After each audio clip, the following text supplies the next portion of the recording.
جی اس وقت ہم کھڑے ہیں پریس کلب لاہور کے باہر اور اس وقت وابڈا کے جو اہلکار ہیں اور یونین کے اہلکار وہ یہاں پر احتجاج کرتے ہوئے دکھائی دے رہے ہیں۔ اس وقت وابڈا یونین کی طرف سے بہت بڑا احتجاج کا اہتمام کیا گیا ہے۔ اس اہتمام کے حوالے سے اور اس احتجاج کے حوالے سے یہ بتایا جا رہا ہے کہ جو وابڈا کی نجکاری ہے اور اس کے ساتھ ساتھ جو ملازموں کے حوالے سے پینشن کے نئے قوانین آئے ہیں اس کے خلاف یہاں پر اس وقت احتجاج ہو رہا ہے اور حکومت سے یہ مطالبہ کیا جا رہا ہے کہ فوری طور پر یہ جو پینشن کے قوانین بنائے گئے ان کو تو فوری طور پر واپس لے اور وابڈا کی نجکاری کے حوالے سے ایک ایسی پالیسی مرتب کرے جو پاکستان کے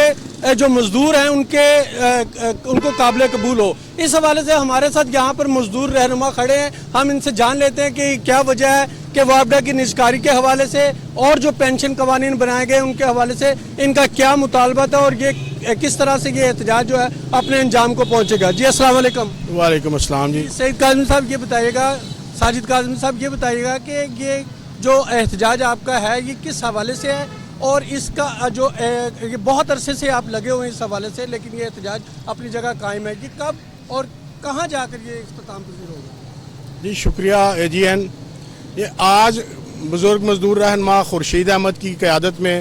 پورے پاکستان میں نجکاری کے خلاف اور جو حکومت نے مزدور دشمنی بلکہ یوں کہوں کہ مزدور کش جو پالیسیاں بنائی ہیں پینشنز کی اور بھرتی نہیں کی اور بنیادی حقوق نہیں دیے، اس کے خلاف آج پورے ملک میں احتجاج کیا جا رہا ہے، جس کی قیادت بزرگ رہنما خورشید احمد کر رہے ہیں۔ چونکہ خورشید صاحب خود اس وقت لاہور میں موجود ہیں تو لہٰذا ابھی وہ ادھر پریس کلب کے سامنے اپنا تاریخی خطاب کریں گے۔ یہ آپ کے سوال کا یہ جواب دے دوں کہ یہ تقریباً 50 سال سے ہر دور کے ہر حکمران نے آئی ایم ایف کے ایجنڈے پر نجکاری کرنے کی کوشش کی ہے اور ان کے آگے واحد جو دیوار ہے اس کا نام ہائیڈرو یونین اور ہائیڈرو یونین کے قائد جناب خورشید احمد جو صرف پاکستان میں نہیں 185 ممالک میں مزدوروں کی رہنمائی کرتے ہیں۔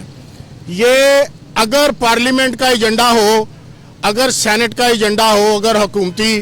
منتخب نمائندوں کا ایجنڈا ہو تو ہم کوئی اور راستہ اختیار کرتے ہیں۔ یہ ان کا اپنا ایجنڈا نہیں ہے، یہ فرنگی انگریز کی بنائی ہوئی پالیسی کے مطابق جو 1947 سے پاکستان کی تخلیق کے خلاف ہیں۔ وہ جانتے ہیں کہ ملک کا سب سے بڑا پیداواری ادارہ وابڈا ہے، یہی اسی سے پاکستان کی معیشت چلتی ہے۔ وہ لہٰذا اس کو ہمیشہ سے انہی لوگوں کے ذریعے جو کمزور لوگ ہیں جو پتہ نہیں کیسے حکمران بن جاتے ہیں وہ آ کر صرف اور صرف ان کا ایجنڈا ہوتا ہے کہ اس محکمے کو تباہ کر دیں تاکہ پاکستان تباہ ہو۔ لیکن ان کی بدقسمتی اور ہماری خوش قسمتی ہے وہ نجکاری نہیں کر پاتے۔ ہماری خوش قسمتی یہ ہے کہ ہمارے پاس صوفی مزاج قلندرانہ اوصاف کا مالک خورشید احمد موجود ہے، جس کو اگر کہا جائے کہ وہ ناقابل شکست ہے تو کوئی جھوٹ نہ ہوگا۔ جی آپ ہمارے ساتھ اس وقت دوسرے بھی رہنما کھڑے ہیں مزدور یونین کے، ہم ان سے بھی جان لیتے ہیں کہ کیا جو آئی ایم ایف کا ایجنڈا ہے یہ ڈائریکٹ آئی ایم ایف کے وفد کو دعوت دیں گے کہ وہ ان سے مذاکرات کرے اور یہ جو اپنے مسائل ہیں ان کے آئی ایم ایف کے وفد کے آگے پیش کرے، کیونکہ آئی ایم ایف وفد جو ہے وہ مختلف تنظیموں سے اس وقت ڈائریکٹلی ملاقات کر کے اپنی پالیسی مرتب کرنا چاہ رہا ہے۔ جی السلام علیکم۔ بسم اللہ الرحمن الرحیم۔ نوشیر خان، نائب صدر ہائیڈرو یونین۔ جس طرح میرے بھائی نے بات کی کہ ہم احتجاج اس لیے کر رہے ہیں کہ وابڈا جو شروع سے منافع بخش رہا ہے اور وابڈا پاکستان میں پاکستان کی معیشت میں ایک ریڑھ کی ہڈی کی حیثیت رکھتا تھا، لیکن اغیار کی نظر پاکستان کی معیشت پہ تھی اور پاکستان کی معیشت کو کمزور کرنے کے لیے وابڈا کو ٹارگٹ کیا گیا ہے۔ جس ادارے کو کمزور کرنا ہو اور ختم کرنا ہو پہلے یہ کیا جاتا ہے کہ اس کے فنڈ روکے جاتے ہیں، پھر اس میں کچھ اصلاحات کے تحت تبدیلیاں کی جاتی ہیں۔ وابڈا جب ایک تھا تو کبھی نہ فنڈ کی پرابلم تھی، نہ سیلری کا مسئلہ تھا، نہ کوئی شارٹیج آف سٹاف تھا، لیکن جیسے ہی اغیار کی نظر وابڈا پر پڑی تو وابڈا کا حالات جو ہیں وہ سب کے سامنے ہیں۔ اب مطالبہ سر آپ کی ہمارا مطالبہ یہ ہے کہ وابڈا